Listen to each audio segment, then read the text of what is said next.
Hello friends, welcome to my YouTube channel Ganpat knowledge. तो आज हम देखने वाले हैं एसबीआई का करंट अकाउंट ओपनिंग फॉर्म कैसे फिल करें। तो आइए बिना किसी देरी के करते शुरू अपनी वीडियो।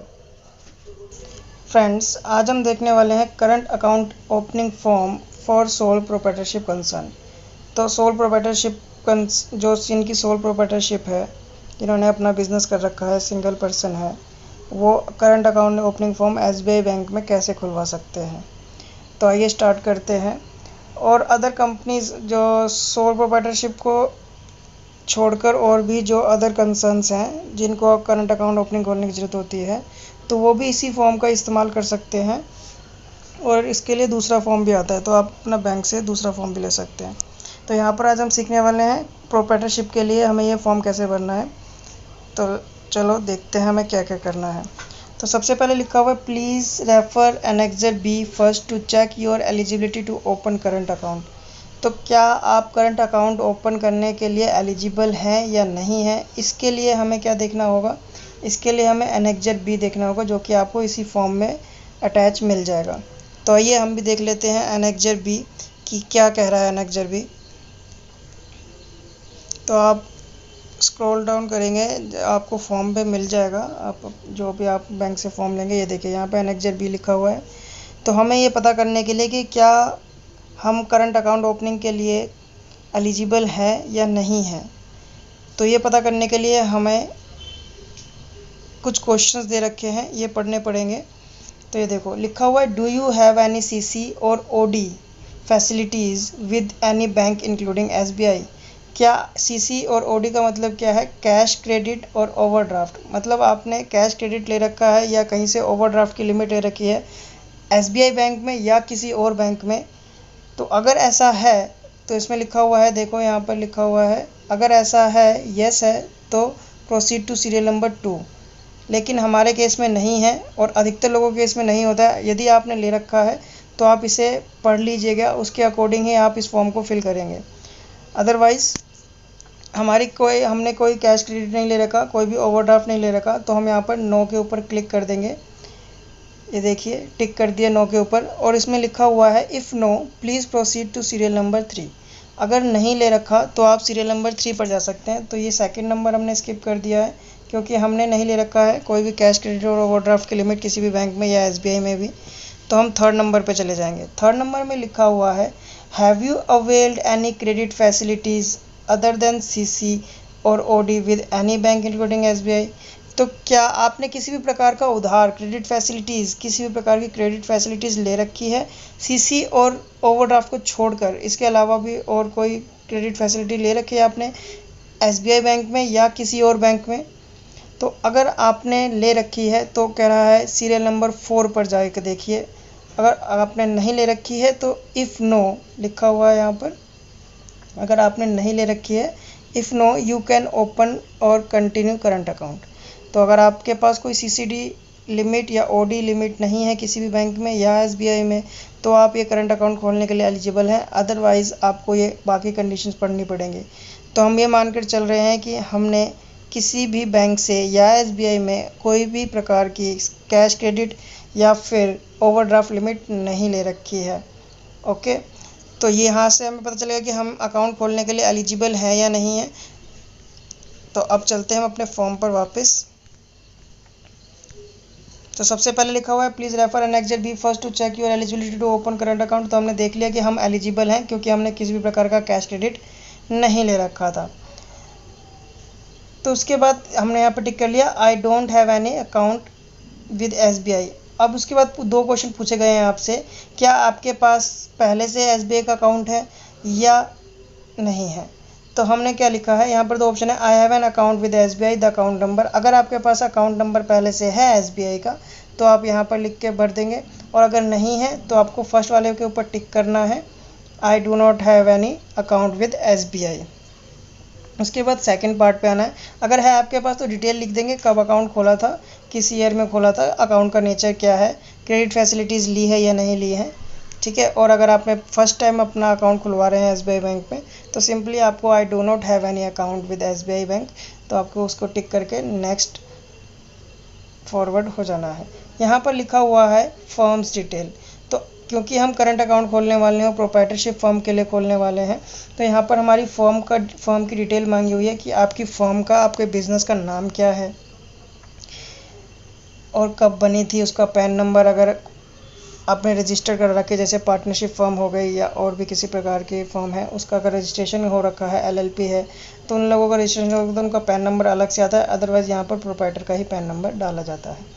तो यहाँ पर सबसे पहले लिखा हुआ है name of the firm in block letters, तो आपको अपनी फर्म का नाम लिख देना, जो भी आपके बिज़नेस का, जो भी जिस भी नाम से आप अपना बिज़नेस कर रहे हो या अपनी फर्म चला रहे हो, तो फर्म का नाम आ जाएगा। डेट ऑफ फॉर्मेशन, जब भी आपने अपनी फर्म को बनाया था उसकी डेट आ जाएगी।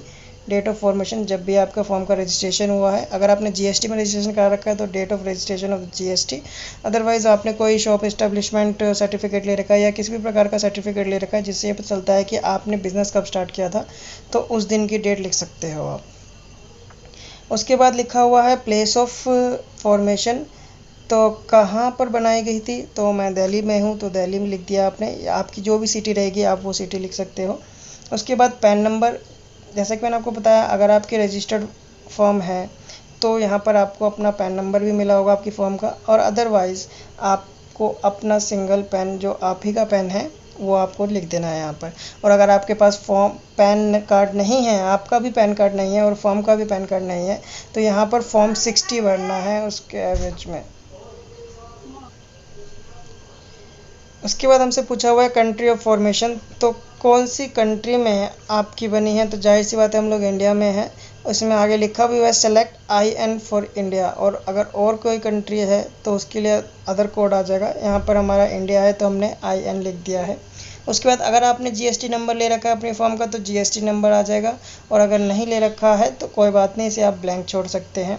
आइडेंटिफिकेशन टाइप, यहाँ पर मैंने ओ लिखा है क्योंकि मेरा अदर सर्विसेज, अदर काम है, इसके लिए इसने बोला है अगर आपको जानना है please refer general instruction C2, please refer general instruction C2। ये आपको कहाँ पर मिलेगा, ये आपको SBI की ऑनलाइन साइट है, वहाँ से मिल जाएगा आपको।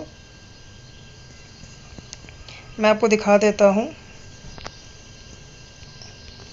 ये मैंने डाउनलोड करके रखा हुआ है जनरल इंस्ट्रक्शन, और उसने बोला था C2 पढ़ने के लिए। तो ये देखो C2 क्या लिखा हुआ है, ये रहा C2। Identification type T tin number, C company identification number, E global entity.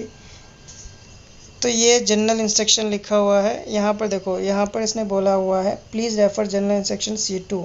Identification type, तो आप किस प्रकार की आइडेंटिटी, आपकी आइडेंटिफिकेशन किस प्रकार की है, ये जानने के लिए आपको जनरल इंस्ट्रक्शन C2 देखना पड़ेगा। और जनरल इंस्ट्रक्शन C2 में क्या लिखा हुआ है, यहाँ पर लिखा हुआ है identification type T tin tax identification number, यानी कि अगर आपने टिन ले रखा है अपनी फर्म के लिए तो वो नंबर आ जाएगा। C कंपनी आइडेंटिफिकेशन नंबर, तो आपकी कंपनी का आइडेंटिफिकेशन नंबर सिन नंबर होता है, जो कि हमारी कंपनी रजिस्टर्ड होती है मिनिस्ट्री ऑफ कॉर्पोरेट अफेयर्स में, ROC में, तो वहाँ पर हमें सिन नंबर मिलता है, तो वो सिन नंबर आ सकता है। GUSIGN नंबर, तो ये अलग अलग टाइप्स के हमारे आइडेंटिफिकेशन नंबर हैं।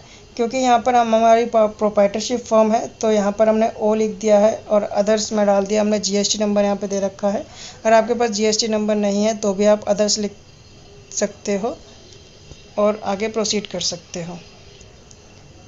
ओके, उसके बाद सेकंड पॉइंट पे आ जाते हैं। सेकंड में लिखा हुआ है प्रूफ ऑफ आइडेंटिटी, तो आपको आइडेंटिटी का क्या प्रूफ देना है। यहाँ पर लिखा हुआ please refer D in general instruction, तो मैं ये जनरल इंस्ट्रक्शन का लिंक आपको डिस्क्रिप्शन पे दे दूंगा, आप वहाँ से SBI का डाउनलोड कर सकते हो और ख़ुद भी पढ़ सकते हो इसको, ताकि आपको और अच्छे से समझ में आ जाए कि इस फॉर्म में क्या भरना है। तो यहाँ पर प्रूफ ऑफ आइडेंटिटी बोला है कि हमारी जो फर्म है उसकी आइडेंटिटी का क्या प्रूफ है। तो मैंने यहाँ पर GST रजिस्ट्रेशन सर्टिफिकेट लगा रखा है, तो आप जनरल इंस्ट्रक्शन भी पढ़ सकते हैं, इसके अलावा और क्या क्या चीज़ें हैं। और अगर नहीं है आपके पास तो आप अदर्स में लिख के जो भी आपके पास है, पैन कार्ड है अपना या जो भी आपके पास शॉप एंड एस्टेब्लिशमेंट सर्टिफिकेट है, जिस भी प्रकार का सर्टिफिकेट है जो कि आपके रजिस्ट्रेशन को, आपकी आइडेंटिटी, फर्म की आइडेंटिटी को प्रूव करता हो, आप उसे लिख सकते हैं। तो आइए थर्ड में मांगा गया है कॉन्टैक्ट डिटेल्स, तो आपकी कॉन्टैक्ट की डिटेल्स यहाँ पर मांगी है, आपके फर्म की कॉन्टैक्ट की डिटेल्स। यहाँ पर please refer general instruction F, तो आप यहाँ पर जाकर पढ़ सकते हैं, वहाँ पे हमें किस प्रकार की चीज़ें डालनी है।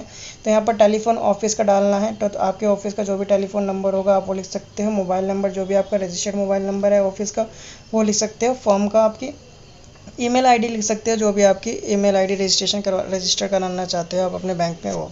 तो प्रूफ ऑफ एड्रेस फोर्थ में आया है हमारा प्रूफ ऑफ एड्रेस। हम एड्रेस प्रूफ के लिए क्या क्या दे सकते हैं, तो इसने सबसे पहले बोला हुआ है बिजनेस और ऑफिस एड्रेस डिटेल। तो आपको अपने बिजनेस या ऑफिस का एड्रेस जो भी है उसकी डिटेल डालनी है। तो एड्रेस टाइप किस प्रकार का है, अगर आपका घर से ही आप ऑपरेट करते हो अपने बिजनेस को तो आप यहाँ पर रेजिडेंशियल लिखोगे। अदरवाइज अगर आपका कोई कॉम्प्लेक्स है, कोई रजिस्ट्रेशन कंपनी जैसे प्लेस होती है हमारी, कॉर्पोरेट प्लेसेस होती है जहाँ पर हमने ऑफिस खोल रखे होते हैं, अगर उस टाइप का है तो बिजनेस डाल दोगे। और प्रूफ ऑफ एड्रेस में आपने क्या डाला, रजिस्ट्रेशन सर्टिफिकेट। मेरे पास तो रजिस्ट्रेशन सर्टिफिकेट है तो मैंने रजिस्ट्रेशन सर्टिफिकेट डाल दिया। अगर आपके पास कुछ और है तो आप वो डाल सकते हो। यहाँ पर अदर पे टिक करके आप जो भी आप दे रहे हो उसको प्रूफ ऑफ एड्रेस में, तो आप वो लिख सकते हो यहाँ पर। उसके बाद लाइन 1 में आपको अपना एड्रेस डालना है, जो भी आपका एड्रेस है प्रूफ ऑफ एड्रेस से मैच होना चाहिए। जो भी आपके प्रूफ ऑफ एड्रेस में एड्रेस लिखा हुआ है वही एड्रेस आपको यहाँ पर अपना डालना है। तो यहाँ पर डिस्ट्रिक्ट में दिल्ली, न्यू दिल्ली, तो जो भी ये आपके आइडेंटिटी प्रूफ ऑफ एड्रेस के बेसिस पर ये भरा जाएगा कॉलम पूरा। तो जो भी आपका एड्रेस है उसके बेसिस पे आप इसको भर देंगे। कंट्री कोड में यहाँ पर IN लिखना है, इंडिया में है। तो उसके बाद लिखा हुआ है करस्पॉन्डिंग लोकल एड्रेस। तो अगर आपका लोकल एड्रेस अलग है तो आप यहाँ पर एड्रेस टाइप में दोबारा अपना पूरा एड्रेस भर सकते हैं उसके बेसिस पे। और अगर सेम है, जो कि आप मेरे केस में सेम है, करंट और परमानेंट एड्रेस मेरा सेम है जो कि मैंने अपने बिजनेस के लिए दे रखा है, तो आप यहाँ पर सेम एज करंट और परमानेंट एड्रेस पे टिक करके उसे छोड़ सकते हो ब्लैंक। और अगर आपका अलग है तो यहाँ पर आपको टिक नहीं करना है, यहाँ पर आपको अपना एड्रेस लिख देना है सिंपली। उसके बाद 5th आता है नेचर ऑफ बिजनेस। तो यहाँ पर आपसे आपके बिज़नेस का नेचर पूछा जा रहा है कि आपका बिज़नेस किस प्रकार का है। तो यहाँ पर हम सर्विस प्रोवाइड करते हैं, तो हमने यहाँ पर सर्विस प्रोवाइडर पर लिखा हुआ है, सर्विस प्रोवाइडर पर टिक कर दिया है। और उसके बाद यहाँ पर लिखा हुआ है इंडस्ट्री कोड।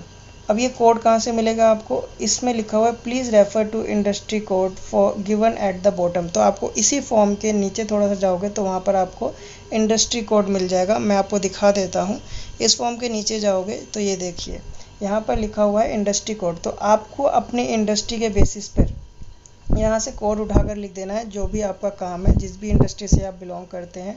पर बहुत सारी है लिखी हुई है, agri and related services activities, forestry, logging and real services, fishing है, माइनिंग एंड मेटल्स। तो ये यहाँ पर बहुत सारी है, electricity, gas, renting of machinery, equipments. तो इनमें से जो भी अगर आपके ऊपर एप्लीकेबल होती है, आपको वो इंडस्ट्री कोड यहाँ पर 01, 02, 022, 99 तक यहाँ पर कोड दे रखे हैं। तो अगर आपका इनमें से कोई भी बिज़नेस है तो आपको यहाँ से वो लिख देना है। अगर आपका किसी भी इंडस्ट्री कोड में फिट नहीं बैठता है आपका बिज़नेस, अगर आप वो नहीं है यहाँ पर लिस्टेड, तो उस केस में आपको अदर सर्विस एक्टिविटी कर सकते हो या मिसलेनियस यानी कि 099 या फिर 93 लिखकर आप उसे स्पेसिफाई करके भर सकते हो आगे। तो मेरे केस में मैंने 93 लिख दिया और यहाँ पर अपना आगे डिस्क्राइब कर दिया है कि जो मेरा बिज़नेस है वो क्या है, sales of end consumer product for end users. Okay, तो जो भी आपका बिज़नेस है, जो भी आपकी सर्विसेज है, वो आप यहाँ पर डिस्क्राइब कर दोगे 93 लिखकर। उसके बाद पूछा हुआ एनुअल टर्नओवर। अब साल की एनुअल टर्नओवर आपकी साल में कितनी बिक्री हो जाती है या सेल्स कितनी हो जाती है आपके प्रोडक्ट्स की। जो टोटल पैसा आता है बिना हमारे खर्चे माइनस किए, जो टोटल पैसा आता है, इनवर्ड आता है, उस पैसे को लिखना है। क्या वो 5 से 10 लाख है, 0 से 5 लाख है, 10 से 25 लाख है, तो जो भी आपके ऊपर एप्लीकेबल होता है उसके ऊपर आप टिक कर सकते हो। सोर्स ऑफ फंड, आपके पास पैसा कहाँ से आता है, तो जाहिर सी बात है हम बिज़नेस कर रहे हैं तो हमारे पास पैसा जो है वो बिज़नेस इनकम में आता है, तो बिज़नेस इनकम लिख दोगे।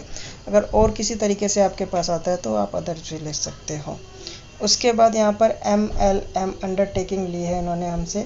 ये MLM अंडरटेकिंग है कि हम किसी प्रकार की चैन वाली सिस्टम तो नहीं चला रहे हैं, जैसे कि जो हमारे मेंबर्स बनाने वाली स्कीम होती है एक, तो उस टाइप की जो स्कीम होती है वो जनरली फ्रॉड के केस में आती है, और वो उसके लिए हमें बहुत तरीके की डिक्लेरेशन देनी पड़ती है और अप्रूवल्स चाहिए होते हैं, मिनिस्ट्री ऑफ कंज्यूमर अफेयर्स की, फॉरेन इंस्टीट्यूट, बहुत सारी चीज़ें होती हैं, प्रोविज़न ऑफ चिट फंड के अंदर आता है। तो इन सब चीज़ों की अप्रूवल चाहिए होती है, उसके बाद ही हम MLM multi level marketing forms बना सकते हैं या उनके ऊपर काम कर सकते हैं। तो यहाँ पर हमसे बैंक डिक्लेरेशन मांगता है कि आप ये बता दीजिए कि आप MLM तो नहीं चला रहे हो, या नहीं चला रहे हो तो अगर चला रहे हो तो बता दीजिए, अगर नहीं चला रहे तो भी बता दीजिए। तो I declare that my proprietorship firm is not a MLM multi level marketing firm. तो ये आपको यहाँ पर फर्स्ट वाले पर टिक करना है आपके केस में। अकाउंट वेरिएंट, यहाँ पर आपको अपने हिसाब से अकाउंट वेरिएंट चुनना है। यहाँ पर रेगुलर अकाउंट करंट अकाउंट में है, मिनिमम एवरेज बैलेंस हमारा 5000 होना चाहिए। अगर 5000 से कम बैलेंस होता है तो उस केस में हमारे अकाउंट से कुछ डिडक्शन कर ली जाती है पेनल्टी के रूप में कि हमारा मिनिमम एवरेज बैलेंस कम हो गया है। तो ये आप अपने हिसाब से कर लेना। अगर आप अपना 5000 रुपये तक मिनिमम एवरेज बैलेंस रख सकते हो तो 5000 वाले पर ही टिक कर दोगे, और अगर 5 लाख तक रख सकते हो तो ये आपके बिज़नेस के वॉल्यूम के ऊपर डिपेंड करता है, तो आप अपने हिसाब से इसको डिसाइड कर लेना। तो मैंने फर्स्ट वाला कर लिया है। जो नॉर्मल होते हैं वो 5000 रुपये तक ही करते हैं जनरली, छोटे मोटे जो दुकानदार टाइप होते हैं।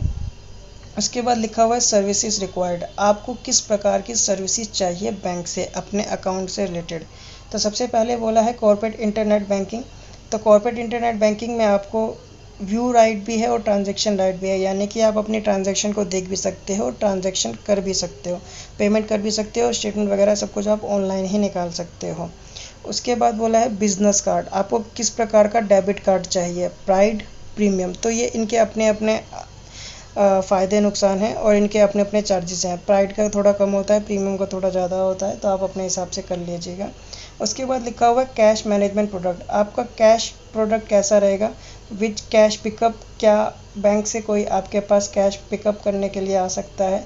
ई कलेक्शन और ई पेमेंट है, RTGS नेफ्ट से जो पेमेंट आप कलेक्ट करते हो और उसके थ्रू जो पेमेंट करते हो वो फैसिलिटीज़ है। तो आप अगर ऐसी कोई फैसिलिटीज़ चाहते हो तो आप इसमें टिक कर सकते हो, मुझे नहीं चाहिए तो मैंने नहीं टिक किया है। POS facility, card swiping machine, क्या आपको कार्ड स्वाइपिंग मशीन चाहिए, तो आपको कार्ड स्वाइपिंग मशीन चाहिए तो टिक कर दोगे, आपके पास कार्ड स्वाइपिंग मशीन आ जाएगी बैंक के थ्रू।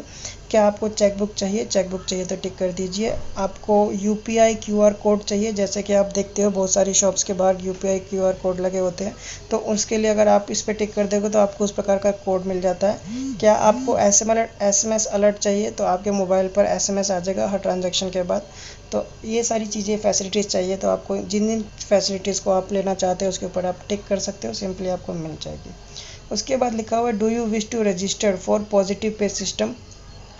पॉजिटिव पे सिस्टम के बारे में अगर आप नहीं जानते तो मैं आपको बता देता हूँ। पॉजिटिव पे सिस्टम होता है यदि आप किसी भी प्रकार का चेक, कोई भी चेक इशू करते हो तो बैंक उसे क्लियर करने से पहले आपकी परमिशन एक और बार लेता है। हालांकि आपने उसके ऊपर सिग्नेचर करके बाकायदा उस ड्रॉअर को, जिसको भी आपको पेमेंट करनी है उसको आपने अपना चेक दिया होगा, लेकिन बैंक आपकी सिक्योरिटी के लिए एक और बार, अगर आप ये रजिस्टर्ड पॉजिटिव पे सिस्टम में रजिस्टर्ड होते हैं तो बैंक आपसे एक और बार कंफर्म करता है क्या ये चेक आप ही ने इशू किया है या नहीं किया है।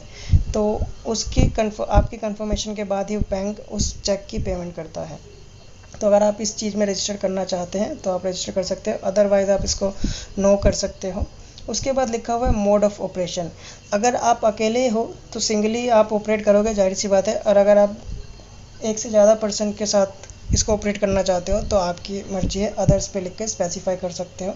उसके लिए एक और बहुत सारी मतलब अगर आप किसी और के साथ भी इसको ऑपरेट करना चाहते हैं तो उसके लिए कुछ अलग से हमें फॉर्मेलिटीज़ पूरी करनी होती है, तो वो आप बैंक से पता कर सकते हैं। तो हम जनरली सिंगल ही ऑपरेट करते हैं तो सिंगल ही पे क्लिक कर देना है आपको। Country of residence as per tax laws, तो टैक्स लॉज के अनुसार आपका रेजिडेंस क्या है, तो जाहिर सी बात है इसने बोला है tax residence of India only and not for any other country. तो सिर्फ आप इंडिया के रेजिडेंस है और किसी और कंट्री के रेजिडेंट नहीं है, तो आपने येस पे क्लिक करना है। और बोला है इसने इफ़ नो, अगर आप नो पे टिक करते हैं देन प्लीज़ फिल एनेक्जर सी। तो एनेक्जर सी मैं आपको दिखा देता हूँ। अगर आप नो पे टिक करते हैं तो आपको एनेक्जर सी भरना है, अदरवाइज़ आपके ऊपर एप्लीकेबल नहीं होगा। तो मैं आपको एनेक्जर सी दिखा देता हूँ, आपको सिंपली उसको क्रॉस कर देना है। ये एनेक्जर सी है, इसको आपको फिल नहीं करना है क्योंकि हम इंडिया के रेजिडेंट हैं और किसी और कंट्री के रेजिडेंट नहीं है, तो इसलिए हमने इसको क्रॉस कर दिया है। तो आप भी इस प्रकार के क्रॉस कर देंगे क्योंकि आपको ये फिल नहीं करना है, आपके ऊपर एप्लीकेबल ही नहीं होता है तो आपको फिल ही नहीं करना है, इसको कुछ नहीं करना है, आपको इग्नोर कर देना है। और इसके ऊपर दो चीज़ें और लिखी हुई हैं, financial institution, non financial institution. ये हमारे ऊपर एप्लीकेबल नहीं होता, इसलिए मैंने इसके बारे में आपको नहीं बताया था, ना ही हमें ये फिल करना है, ठीक है। और अगर आप इनमें से किसी कैटेगरी में आते हैं तो आप ये जनरल इंस्ट्रक्शन H पढ़ सकते हैं, जो कि मैंने जनरल इंस्ट्रक्शन का लिंक आपको दे रखा है डिस्क्रिप्शन में, आप वहाँ से जाकर इसको डाउनलोड करके पढ़ सकते हैं, वहाँ पर किस चीज़ के लिए कहा गया है। फॉर्म 16 मैंने जैसा कि आपको स्टार्टिंग में बताया था, अगर आपके पास पैन कार्ड नहीं है तो उस केस में आपको फॉर्म 16 भरना है। तो ये फॉर्म 16 उस केस में है, आपके ऊपर एप्लीकेबल नहीं होता, क्योंकि हमारे ऊपर एप्लीकेबल नहीं होता क्योंकि हमारे पास पैन कार्ड है। और अगर आपके पास नहीं है तो ये सिंपल इसको यहाँ पर अपना नाम, इफ़ अप्लाइड पैन एंड, अगर आपने अप्लाई कर रखा है और उसकी एप्लीकेशन डेट और एक्नॉलेजमेंट नंबर आ जाएगा। और अगर नहीं कर रखा है तो सिंपली आपको अपना नाम लिखकर यहाँ पर अपना सिग्नेचर कर देना है बस। वेरिफिकेशन पर यहाँ पर अपना नाम लिख दिया है, डेट लिख दोगे और यहाँ पर अपना सिग्नेचर कर देना है। अगर आपके पास पैन कार्ड नहीं है तो उस केस में भरना है। अगर आपके पास पैन कार्ड है तो ये आपके ऊपर एप्लीकेबल नहीं होता, ये आपको नहीं फिल करना है। ओके गाइस, तो उसके बाद एप्लीकेंट डिक्लेरेशन ली गई है। ये कुछ हमारी टर्म्स एंड कंडीशंस हैं, तो इसको आप पढ़ लेना अगर आपको और अच्छे से समझना है। यहाँ पर बैंक से रिलेटेड रूल्स वगैरह लिखे हुए हैं और कुछ खास नहीं है। तो यहाँ पर आपको अपनी फ़ोटो लगानी, जैसा कि आप देख सकते हैं, और उसके राइट साइड में आपको यहाँ पर अपने सिग्नेचर करने हैं और नीचे आपको अपना नाम लिखना है और उसके नीचे आपको डेट लिखनी है, जिस भी डेट को आप फाइल कर रहे हो, सबमिट कर रहे हो ये एप्लीकेशन फॉर्म। उसके बाद करंट अकाउंट रूल्स, तो करंट अकाउंट के कुछ रूल्स हैं, वो पढ़ लीजिएगा, आपको आसानी रहेगी आगे अपना ऑपरेट करने के लिए। उसके बाद लिखा हुआ है नॉमिनेशन, क्या आप नॉमिनेशन चाहते हो? अगर आप नॉमिनेशन नहीं रखना चाहते, नॉमिनी नहीं बनाना चाहते किसी को, तो आप सिंपली नीचे वाले के ऊपर टिक करके I do not want to make a nomination in my account आगे प्रोसीड कर सकते हो। और अगर आप बनाना चाहते हो किसी को अपना नॉमिनी, तो आपको फर्स्ट वाले पर टिक करने के बाद नीचे जो ये फॉर्म है इसको फिल करना पड़ेगा। नॉमिनेशन फॉर्म लिखा हुआ है, यहाँ पर आपको अपना नाम लिखना है, प्रोप्राइटर का नाम आ जाएगा और यहाँ पर आपका जिस भी ब्रांच में आपका बैंक अकाउंट होने वाला है तो वो ब्रांच आ जाएगी, आपका टाइप ऑफ डिपॉजिट आ जाएगा कि आपका अकाउंट किस टाइप का खुलने वाला है। और उसके बाद यहाँ पर आपको अकाउंट नंबर लिखना है, लेकिन अकाउंट नंबर के लिए तो हम अपने फॉर्म भर रहे हैं, तो यहाँ पर हमारा अकाउंट नंबर आप यहाँ पर ब्लैंक छोड़ सकते हो। अब यहाँ पर नॉमिनी की डिटेल्स आ जाएगी, तो सबसे पहले लिखा हुआ है नेम ऑफ नॉमिनी, तो नॉमिनी का नाम आ जाएगा यहाँ पर सबसे पहले। उसके बाद आपका रिलेशनशिप क्या है नॉमिनी के साथ, फादर, मदर, सिस्टर, ब्रदर, तो जो भी आपका रिलेशन है आप अपने अनुसार जिसको भी अपना नॉमिनी बनाना चाहते हो आप वो लिख सकते हो। नॉमिनी की एज आ जाएगी कि नॉमिनी की एज कितनी है, और उसकी डेट ऑफ बर्थ आ जाएगी, नॉमिनी की डेट ऑफ बर्थ क्या है, एड्रेस आ जाएगा कि वो कहाँ पर रह रहे हैं, सिटी आ जाएगी जिस भी सिटी में रह रहे हैं उसका पिन कोड, स्टेट आ जाएगा जिस भी स्टेट में वो रह रहे हैं। और उसके बाद सिंपली आपको यहाँ पर अपना प्रोप्राइटर सिग्नेचर कर देगा और ये नॉमिनेशन फाइल कंप्लीट हो जाएगा। और एक और चीज़ मैं यहाँ पर आपको बताना चाहता हूँ, अगर आपका नॉमिनी 18 साल से कम का है, यानी कि आपका नॉमिनी अगर माइनर है, तो ये जो मैंने क्रॉस लगा रखा है यहाँ पर आपको उसकी डिटेल फिल करनी पड़ेगी कि जब तक वो माइनर है तब तक अगर कुछ हो जाता है प्रोप्राइटर को तो उस केस में पैसा कौन लेगा। तो यहाँ पर उस माइनर के गार्जियन का नाम आ जाएगा, गार्जियन की एज आ जाएगी, एड्रेस आ जाएगा और सिंपली यहाँ पर सिग्नेचर आ जाएंगे, बस। ये उस केस में बताया है मैंने आपको जिस केस में आपका नॉमिनी माइनर होगा, 18 साल से कम आयु का होगा। अगर 18 साल से ज़्यादा की आयु का है, जैसे कि आप देख सकते हो यहाँ पर मैंने 26 साल लिखा हुआ है, तो इस केस में आपको ये फिल करने की ज़रूरत नहीं है, जैसा कि मैंने आपको यहाँ पर दिखा रखा है, क्रॉस कर रखा है। ओके गाइस, उसके बाद नीचे आप करोगे तो यहाँ पर लिखा हुआ है फॉर ऑफिस यूज़ ओनली, तो ये आपको फिल नहीं करना है, ये ऑफिस बैंक वालों के लिए है, तो बैंक वाले खुद इसे फिल करेंगे, तो ये सब में हमें फिल नहीं करना है। तो आइए अब हमारे से पूछ रहा है annexure A personal details of proprietor. अभी तक हमने ऊपर जो डिटेल्स लिखी थी सारी फर्म की डिटेल लिखी थी अपने और नॉमिनी वगैरह की डिटेल थी, जैसा कि आप देख ही रहे हैं पूरा। तो यहाँ पर personal details for of proprietor की पर्सनल डिटेल लिखनी है। तो एप्लीकेशन टाइप कैसी है, तो आप न्यू कर रहे हो तो ये आपको फिल नहीं करना है। ये देखिए जैसा कि यहाँ पे लिखा हुआ है फॉर ऑफिस यूज़ ओनली, तो ये बैंक वाले फिल करेंगे, हमें नहीं करना है। यहाँ पर आपको अपनी फ़ोटो लगा देनी है। ओके, यहाँ पर ब्रांच अपने आप अपने रबर स्टैम्प वगैरह फिक्स करेगा, तो यहाँ पर सिर्फ आपको फ़ोटो लगानी है अपनी। यहाँ पर पूछा हुआ है फर्म का नाम, तो यहाँ पर जो भी आपका फर्म का नाम है आप अपनी फर्म का नाम लिख देंगे। उसके बाद लिखा है personal details please refer for G in section G2, तो आप इन सेक्शन G2 रेफ़र कर सकते हैं। मैंने लिंक डिस्क्रिप्शन पे दे रखा है, आप वहाँ से जनरल इंस्ट्रक्शन पूरा डाउनलोड कर सकते हैं SBI की साइट से, और वहाँ से आप अपने जनरल इंस्ट्रक्शंस पढ़ सकते हैं इस फॉर्म को भरने के लिए।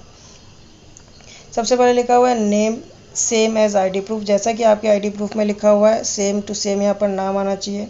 मेडन नेम वो होता है जब जो ये वुमेंस लड़कियों के लिए होता है, जैसे कि मैरिज के बाद वो अक्सर अपने हस्बैंड का सरनेम यूज़ करती हैं, तो उस केस में यदि कोई वुमेन यहाँ पर एप्लीकेंट है और उसका शादी से पहले, मैरिज से पहले उसका सरनेम अलग था और शादी के बाद सरनेम अलग हो चुका है, तो ये मेडन नेम शादी से पहले वाले के नाम के लिए है।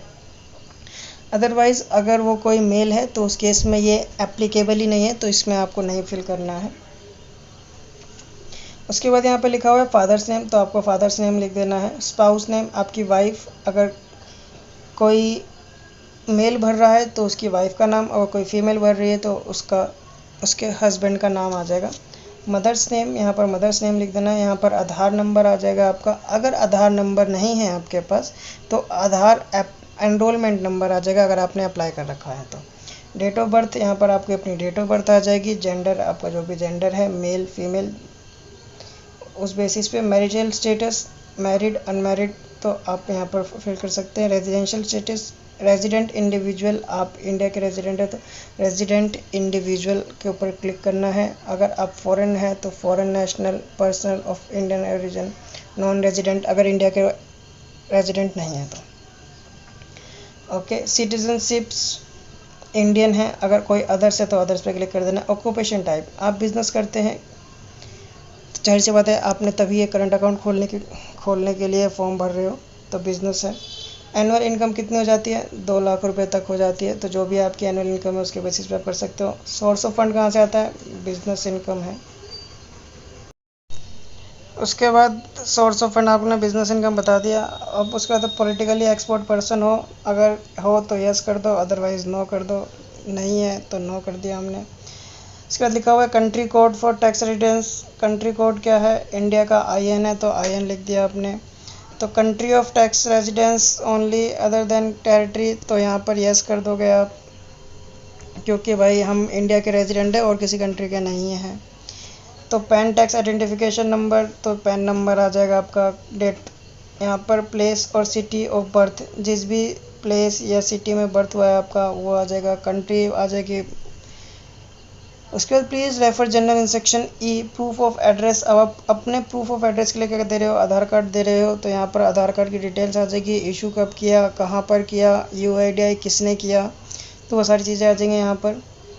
तो ये ख़त्म।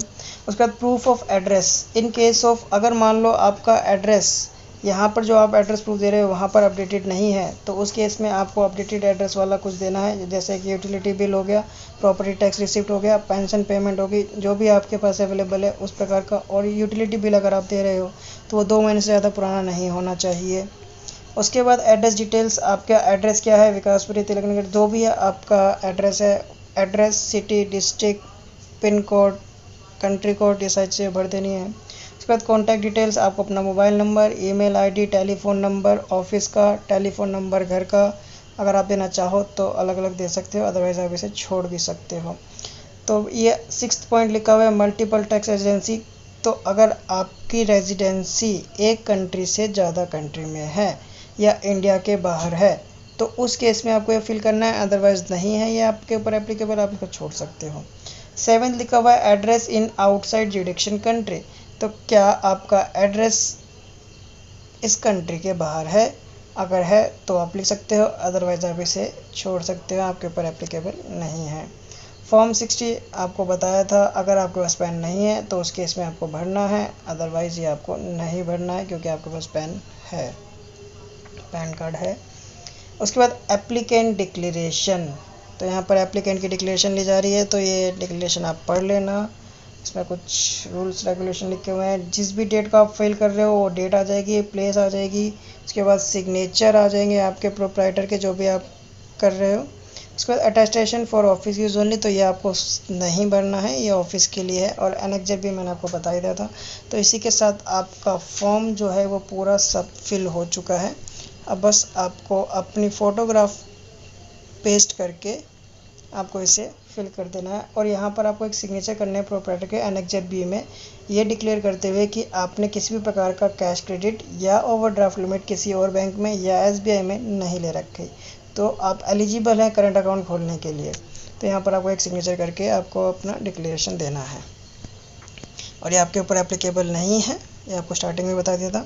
तो यस, ये इसी के साथ हमारा ये फॉर्म पूरा फिल हो जाता है। आई होप आपको समझ आ चुका होगा। हमें करंट अकाउंट खोलने के लिए एसबीआई का ये पूरा फॉर्म भरना है। ओके गाइस, आज के लिए इतना ही, मिलते हैं अपने नेक्स्ट वीडियो में, तब तक के लिए थैंक यू सो मच।